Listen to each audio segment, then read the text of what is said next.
এই ভাই, এই কি শুরু করছেন? 3 দিন আগে সিরিয়াল দিয়েছি, সকাল থেকে এসে বসে রয়েছি। এখন আপনি আমার ডাক্তার লগে দেখা করার সুযোগ দিলেন না। আমার যে পরিমাণ অসুখ, আমার ডাক্তার লগে এখন দেখা না করলে আমার তো অজ্ঞান হয়ে যাওয়া লাগবো।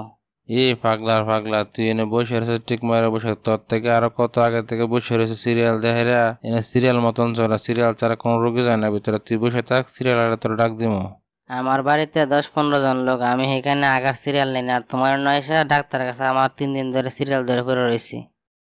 চাচা, আমি আপনারা যে ওষুধগুলো দিলাম না, আপনি ঠিকঠাক মতন খায়েন, আপনার ওষুধ ঠিক হয়ে যাবে কয়েকদিন পরেই। আর 1 সপ্তাহখানেক পরে আমার লগে দেখা করেন। এই বাতেন, এই রুগী আর কে কি আছে ফাটায় দে। এই শুনছ, তোমার সিরিয়াল আসে, যাও তুমি যাও, এখন যাও ডাক্তারের কাছে, কি কইবা কওগা যাও। 1000 টাকা ভিজিট না, 3 দিন ধরে ঘুরাই দিয়ে ডাক্তারের কাছে যায় লইয়া যায়, বোঝা আমার মজাটা। বাবারি বাবা, কি মোষ, মুহের মাঝে মনে হয় মোষ তো না জানে আফ্রিকার জঙ্গল, তলে তো হাত দিলে কিছু পাওয়া যাবো না। আমরা এলাকার বলে এত লম্বা লম্বা মোষ রাখা জঙ্গলে বসে বসে গানছে কার, হ্যাঁ মোষ রাখা ডাক্তার শুরু করছে নয়া। এই ছেলে, তুমি দাঁড়ায় দাঁড়ায় কি এক লাখ লাখ বলতো, তোমার কি হয়েছে সব কিছু কইলো বলো তো। 15 দিন আগে একবার আইছিলাম, ওষুধ দিয়েছিলাম, ওষুধ তো কোনো কাজ করে নাই। আমি তোমার ওষুধ দিলাম, ওষুধে কাজ করলো না, তোমারই তো আমি চিন্তা ছিলাম। তুমি আবার আমার কোন সময় দেখাইলে আইসা? তোমার নাম কি বলো তো দেখি। নাম কর সময় নাই, এলাকাবাসীরা জিগাও জগলু কাটা। এই টিকটক মার্কা প্রতিবন্ধী আবার কইতে এলো আমি ওষুধ দিলে ওষুধ কাজ করবো না, এই কারণেই তো কইতে এলো এটা।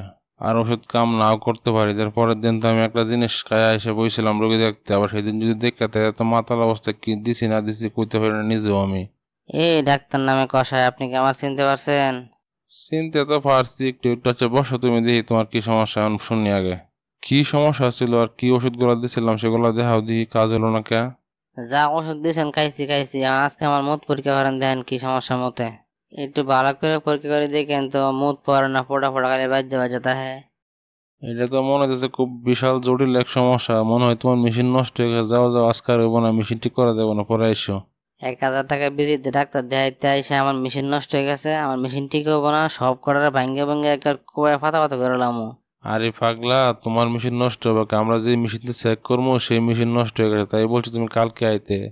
কথাটা তো একটু বোঝায় বাজায় বলতে পারো, নাহলে তো মানুষের রাগে মাথা মতো হড়াই লাগবে আপনার নিজেরই। যা কিছু ওষুধ দিয়ে লিখে দেন, যাই খায় আপাতত সুস্থ হই। তোমার কথা শুনে কিন্তু আমার রাগ করতেছে। তুমি এনতে যাও তো, তুমি কালকে এসে পরীক্ষা করার পরে ওষুধ দেবো না, কি হয়েছে না হয়েছে দেখবো না, যাও। ঠিক আছে ডাক্তার, তাহলে আপনার তাহেন আজকে আমি গেলাম, কালকে আপনার মেশিন ঠিক করে নেন, লগে আমার মেশিনটা ঠিক করে দিন ভালো করে দেখে দেখে। প্রিয় দর্শক বন্ধুরা, ভিডিওটা কেমন হয়েছে আশা করি অবশ্যই কমেন্ট বক্সে কমেন্টস করে জানাবেন। আর আমার চ্যানেলটা যদি নতুন হয়ে থাকেন, ভিডিওটা যদি ভালো লেগে থাকে তাহলে অবশ্যই বেশি বেশি লাইক শেয়ার কমেন্টস করুন। ধন্যবাদ সকলকে। আর যারা যারা ফেসবুক পেজ থেকে দেখুন, তারা সবাই ফেসবুক পেজটি ফলো করে দেখুন। আর নতুন নতুন ভিডিও পেতে চাইলে অবশ্যই কমেন্টস করতে হবে। আর কোন কোন বিষয়ে ভিডিও চান অবশ্যই আপনারা মতামত জানাতে পারেন, সেই বিষয়ে আশা করি অবশ্যই ভিডিও বানানোর চেষ্টা করব।